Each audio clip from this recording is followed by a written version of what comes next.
Buongiorno a tutti, witam wszystkich w pierwszym odcinku Lago di Como, czyli nad jezioro Como. Pewno wielu z Was tam było.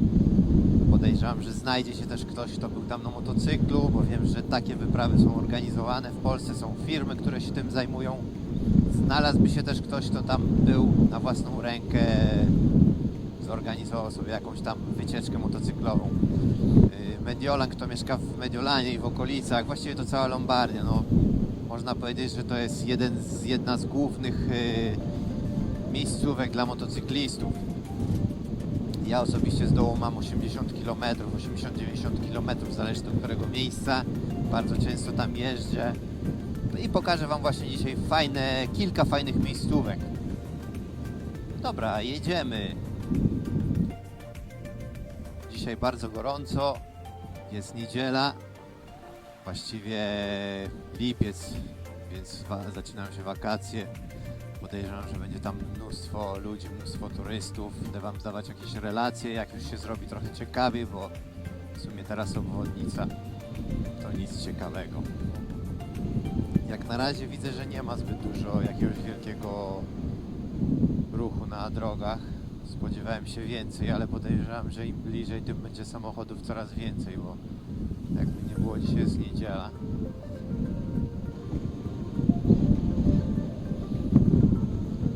GS. Kolejny GS.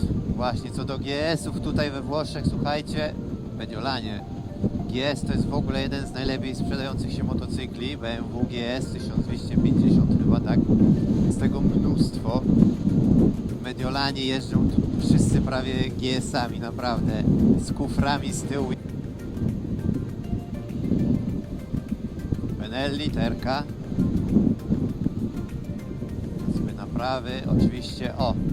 Co do jazdy, będę Wam opowiadał też trochę o jeździe we Włoszech na motocyklu. Zobaczcie, że prawy pas jest pusty. Wszyscy walą lewy albo środkowy. Mimo tego, że też jest obowiązek jazdy po prawej stronie, to nawet z tyłu, jak zobaczę w lusterko, no to mało samochodów. Wszystko środek i lewy. Mówiłem, że jeszcze jest mało samochodów, ale już się zaczyna robić korek. Ale teraz zobaczycie, jak się tutaj jeździ. W korkach, co się tutaj dzieje. Przepuszczę tamtych z tyłu. Pojedziemy za tymi.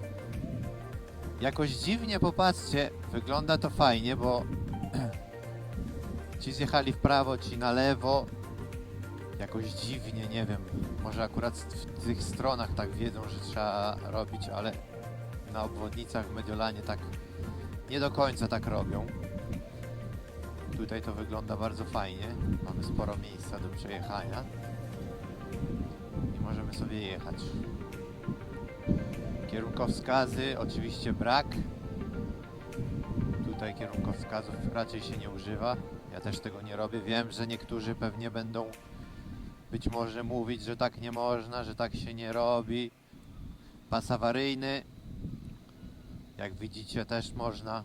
To znaczy nie można, no ale tak się niestety, no tak się tutaj jeździ.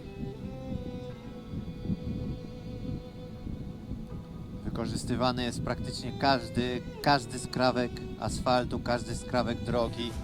Nie zostaje zostawiony, że tak powiem, pusty.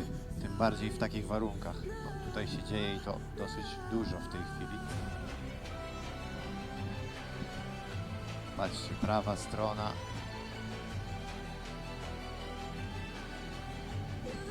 Prawa strona, lewa strona. Jedziemy, no. Samochodem to ja bym się tutaj dzisiaj nie wybrał.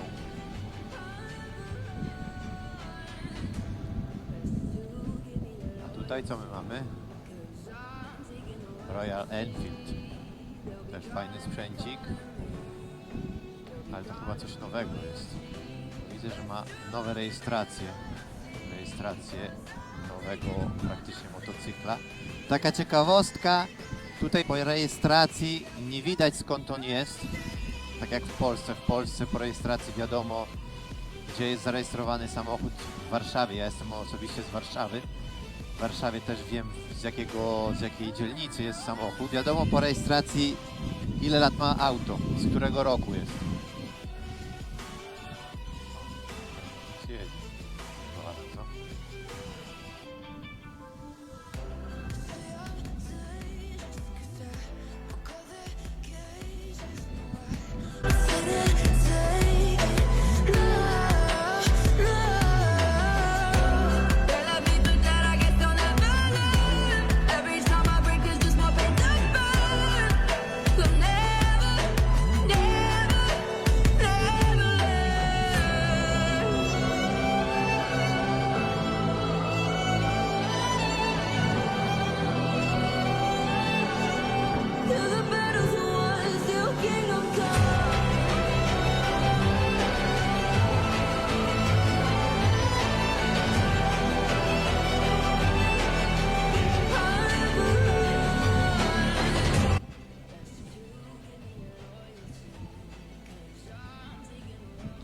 Teraz będziemy zjeżdżać. No i tutaj już dotarliśmy do jeziora Como. Musimy zawrócić. My pojedziemy tutaj wzdłuż jeziora. Tam, tą drogą, tam. O. I będzie bardzo pięknie. Spójrzcie. Kilka ciekawostek odnośnie jeziora di Como, Lago di Como. Jest to najgłębsze jezioro we Włoszech. W najgłębszym miejscu ma ponad 400 metrów. Wyobraźcie sobie jezioro, które ma ponad 400 metrów. Średnia głębokość to jest jakieś 170-180 metrów. 400 ponad metrów głębokości. Najgłębsze jezioro w Polsce, tak dla porównania, nie pamiętam, Hańcza chyba. Jezioro Hańcza ma nieco ponad 100 metrów, 100-110 metrów głębokości. Jezioro Como jest nazywane też Lario. No i ciekawostką jest to, że jezioro Como ma swojego odpowiednika, potwora z Loch Ness. Nazywa się Lariosauro. Pierwsze wzmianki o tym stworzeniu pochodzą już z 1956 czy 46 roku, czyli już od prawie 100 lat. Nie wiem, ile jest w tym prawdy, na pewno coś w tym może być. Piękne, kręte drogi. Po lewej góry, po prawej jezioro. Po prostu bajka.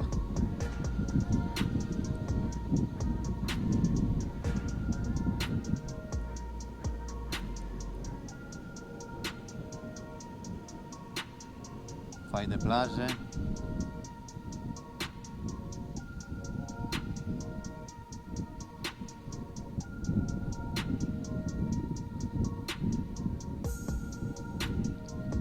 Tu są fajne plaże na dole, o. Super, tylko oczywiście jest problem z zaparkowaniem samochodu. Szczególnie w niedzielę. Jest mało miejsca, więc trzeba bardzo wcześnie, tam nawet byli nurkować. Trzeba bardzo wcześnie, szczególnie w weekend, wyjechać.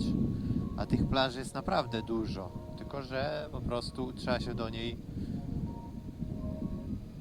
dostać.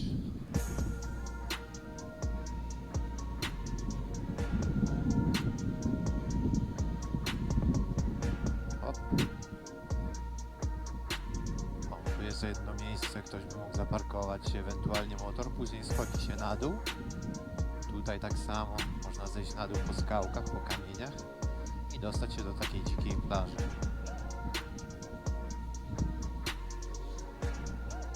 Nie wiem, czy zauważyliście, że teraz nie witałem się z motocyklistą, z tym wcześniej też nie, bo myślę, że jest ich tutaj ogólnie, motocykliści się witają i to bardzo często, ale akurat tutaj prawdopodobnie tego nie będzie, bo jest ich tak dużo, że w sumie byłoby głupio, żeby non-stop się kogoś tam, nie wiem, podnosić rękę, nogę.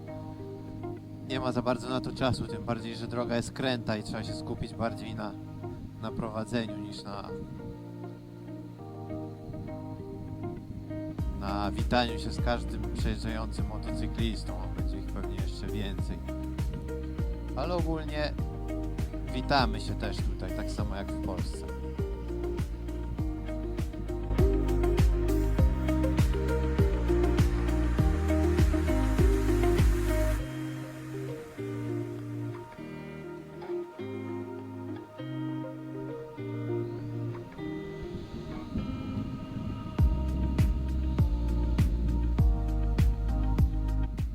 Pojedziemy kawałek dalej na taką plażę dziką, gdzie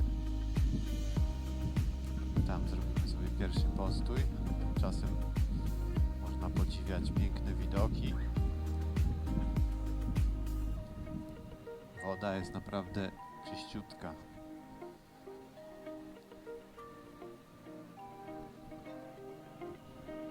No słuchajcie, to ja tutaj nawet motoru nie postawię. Aha. Zrobimy inaczej.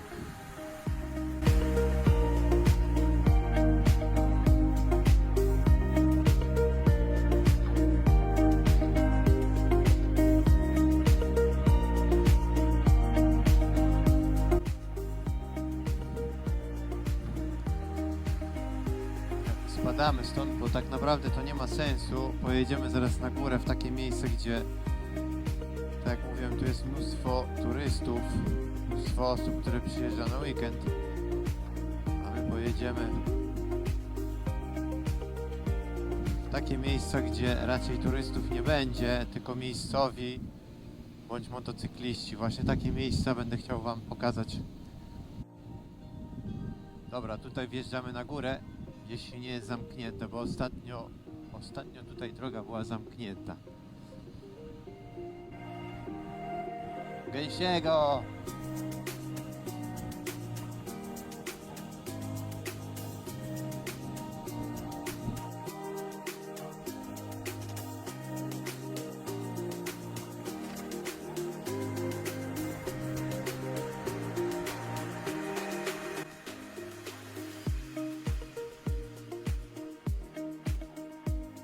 Patrzcie, jakie widoki.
No dobra, wyjechaliśmy trochę z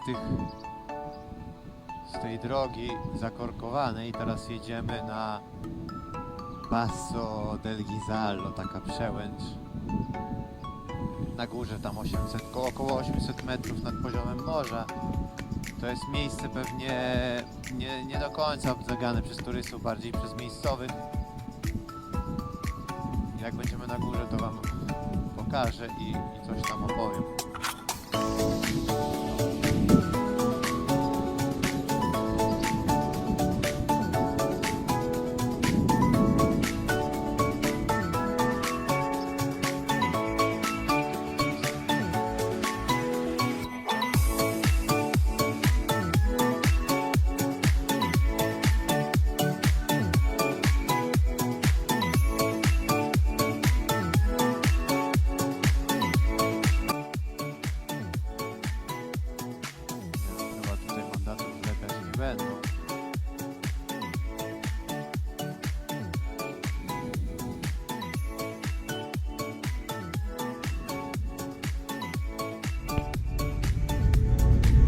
Tu jest właśnie to sanktuarium Madonna del Pisallo. Jak widać, większość to są właśnie rowerzyści. Miejsce dosyć mocno oblegane, ale głównie, jak już wspominałem wcześniej, głównie to są ludzie miejscowi, no. Włosi, można powiedzieć.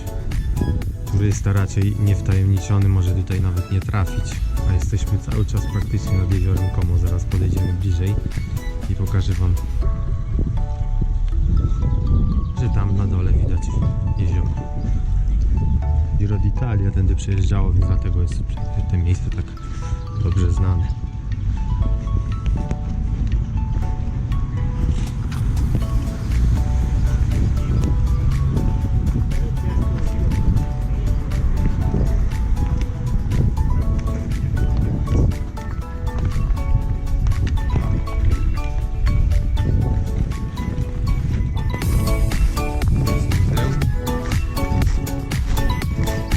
Sklepik.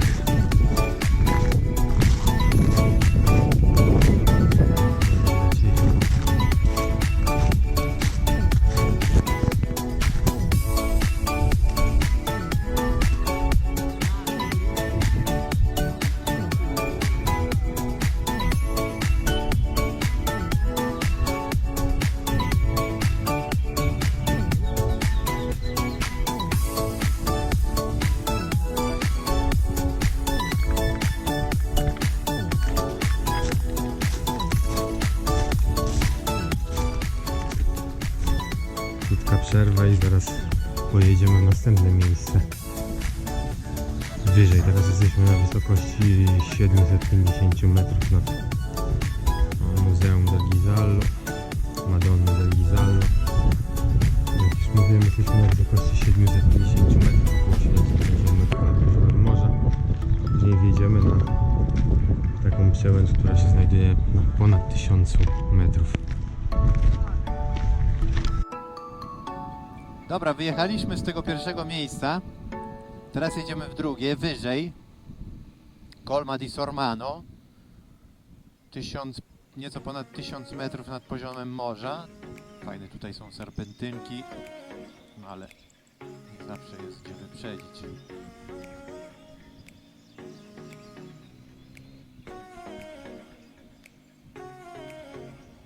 Jesteśmy cały czas w okolicach Como. Dosłownie.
na miejscu.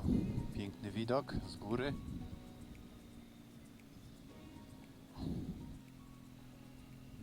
Bardzo fajne miejsce. Nie, tam nie stawiam.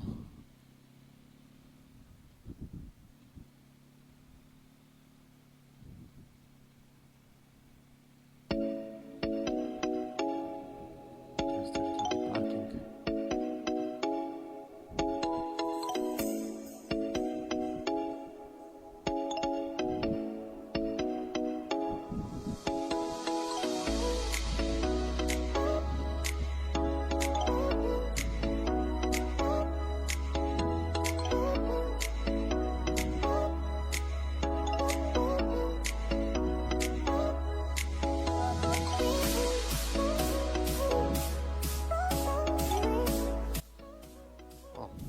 Kolma Disselman 1128 metrów nad poziomem morza. Można zobaczyć też wszystkie szczyty, które widać stąd.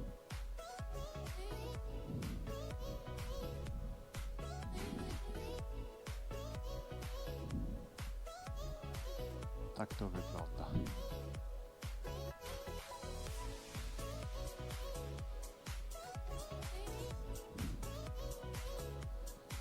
Teraz udajemy się, właściwie zjedziemy z drugiej strony, bo tutaj wjazd i zjazd jest po dwóch stronach. Można wjechać z jednej, zjechać z drugiej i odwrotnie. Więc teraz zjedziemy z drugiej strony. Praktycznie będziemy wjeżdżać w stronę na dół, w stronę jeziora. Parqueggiare qua.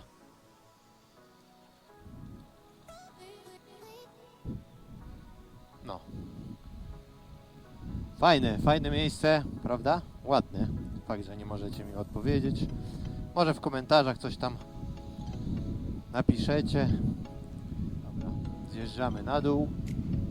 Trochę tutaj jest, z pół godziny potrzeba, żeby zjechać aż do samego jeziora, a później będziemy jechać wzdłuż jeziora z powrotem w stronę, właściwie tam, gdzie żeśmy wjechali.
Pięknie.